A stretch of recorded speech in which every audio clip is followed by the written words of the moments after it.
Once we accepted the grant and we were looking at it, and Sandoval didn't have a breastfeeding policy.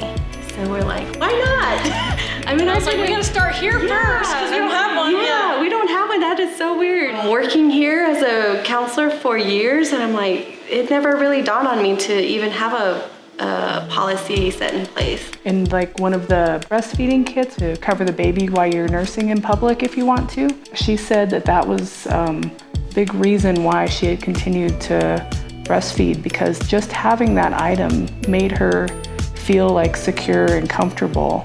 She was sharing it with another family member. You know, it was like another referral to come and be in our program.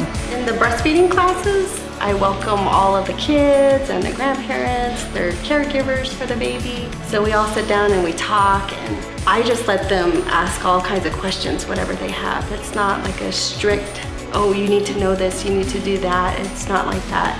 I'd rather have them put in emotion and everything around them. Just hearing feedback from after the class from a lot of the dads, because they don't really always know where they fit in helping. Like one comment from a gentleman that said, you know, well, I offered my office for this woman to breastfeed. And so I said, do you realize that that is giving them support? With the quilt that we had made, that's really brought out a lot of the dads to think like, oh, okay, well, I'm the huge role model in my family. This is my family. I have to protect them. I have to keep the tradition going with breastfeeding. And the symbols around it, it made it more meaningful to where, okay, we're Indigenous people. We want to keep breastfeeding going.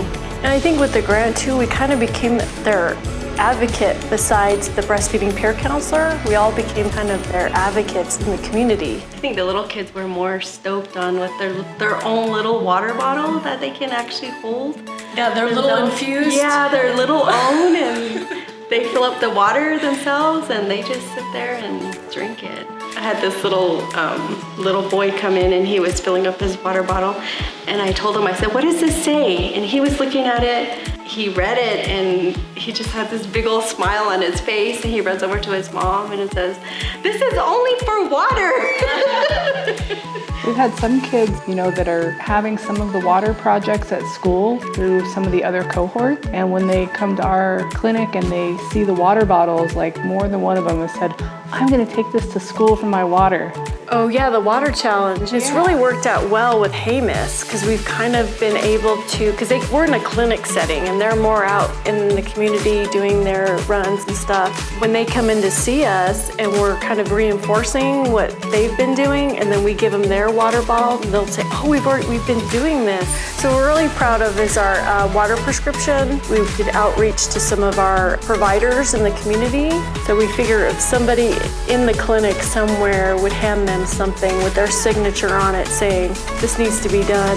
So we were glad the ones that stepped up and wanted to do it. This is a tool that they can use that doesn't take a lot of time in the clinic. It's something you can hand a person so that they'll remember. Research shows if kids drink more water, they tend to decrease naturally with sweetened drinks. With the kids looking to see what their parents are drinking and then trying to overturn it with just, you know, simply just water. It was gonna be hard. It was hard for a while, but once we started getting involved with making the water bottles and the prescription, it made a difference. So now when the kids come in, they're excited to get a water bottle. I feel like we have planted the seed and it can keep going. So that's something that I feel really hopeful about.